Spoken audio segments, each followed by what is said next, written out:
Machu Picchu when we come back. And then we're taking the train, and we already had the tickets from Machu Picchu back to Cusco.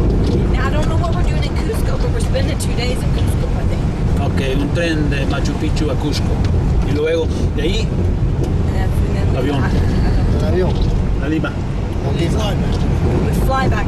Pero el tren que sale de Machu Picchu a Cusco no te deja en el mismo Cusco, en la misma ciudad, te deja a unos 15-20 kilómetros de distancia de la ciudad, del pueblo mismo. What he's saying is that train will get you within 15 to 20 miles of where we want to be in Cusco. Que es por hoy, el nombre se llama por hoy. Oh, por hoy, por eso no entendía. Sí. This whole time, I've been confused about Cusco, and I asked him and some of the other men from Peru, where is Cusco? I asked them about Cusco, like, what's the population here? And they couldn't answer my question like I was thinking. They'd say, well, what do you mean by Cusco? I said, well, Cusco. And they'd say, well, it's like 12,000 people. I said, no, it's got to be more than 12,000 people, like maybe 250,000, 500,000. It turns out to be that the city of Cusco, which is the only thing I and most people think about, happens to be Cusco, which means Cusco in the, like a county of Cusco in the province called Cusco. And so Cusco covers a very large area. Cusco would be the city of Cusco. To make things worse, there's a town nearby called Poroy, and that's where the train came in.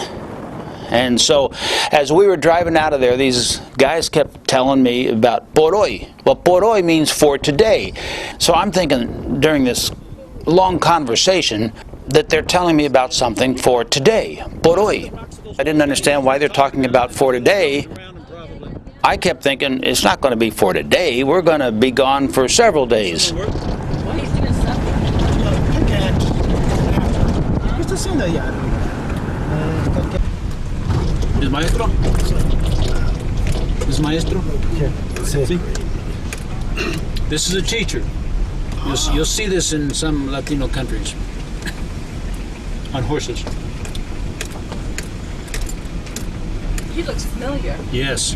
He looks like one of those guys that Lo vimos arriba. Sí, was singing. He said he él es de arriba. con la música. Con la chicha. Yeah. Con la chicha. Okay.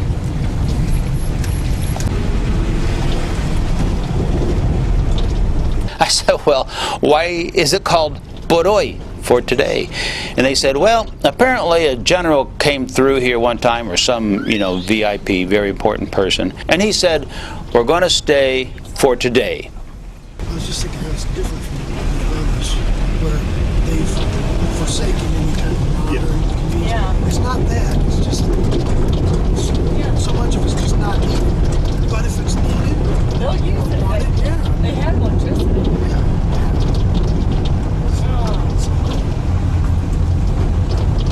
Boy, there are some Amish using it though. Oh yeah. You know it? Oh boy. Sure looks like something we ought to take a picture of. I don't know if we'll get an opportunity.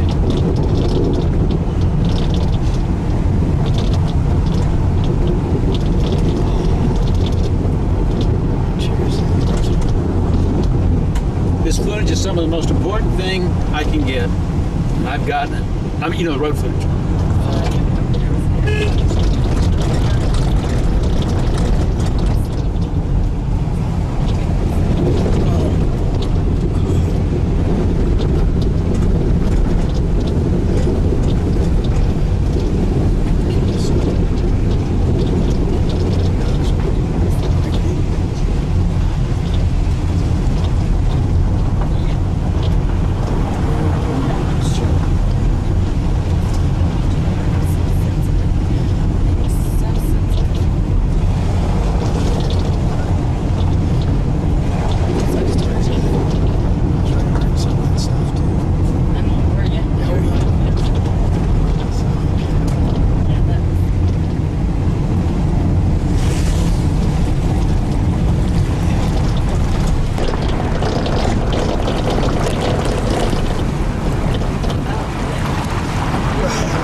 remember?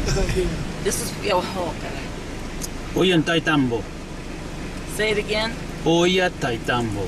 Oya, Oyan. Ollantaytambo. Ollantaytambo. Ollantaytambo. Ollantaytambo. Ollantaytambo. Ollantaytambo. Okay. And so we leave the highlands above Ollantaytambo, and we will make our way toward the final lesson in this Highlands series as we go to Machu Picchu. First, I'll show you a few pictures from the Highlands that we were just in. This is what we call in Spanish scarebirds, espantapájaros, a scarecrow. And this was in Choclo Field. Here is a picture of some of the technology. You can see electrical wires, some kind of power lines going through there, and then an old satellite dish. This is what they call un baño seco, a dry bathroom. You go into that little bathroom, which I used and Kim used. I'm not sure Roger used it, but I did. And when you go into that little building, it's actually bigger than most outhouses are. So you just pull the little curtain, an old cloth hanging down there that somebody took time to weave in their home, and you go inside and you sit down on a, well, you don't sit, you squat over a hole in the ground. So this is the wooden floor that I told you about a few lessons back. When you go in there, you won't find toilet paper, you won't find towels or a sink or a hand dryer. You just go in there and you use this. How do you use it? If there are no other accessories in there, you squat above that hole and you do what you got to do. So that means you have to bring toilet paper in there with you. Now this is a very simple thing. You don't need to be terrified. And when you're finished, you use some hand sanitizer. You're going to be fine. So you can cope with this kind of life. You really can. They have interesting ways of cultivating their crops and managing their fields. Another angle. Of course, they'll do beans, potatoes, corn. One of my favorite pictures, Susana and the son of her godmother, Oscar. This picture has some painful memories for me. I can't remember this guy's name, but you know, that doorway is not tall enough for people in the United States. We're used to doorways being way over our head. These people are used to coming out of these with no problem, and they tell me that they are low in order to conserve heat. See, they came out of there just like professionals, but I came out of there and smacked my head on the top of that doorway, and then I just about passed out. It was incredibly painful. And then when I got to Machu Picchu, well, I forgot to duck there too. What's funny is that this guy asked me for my email right as we were leaving his home, and I said, "You have a computer?"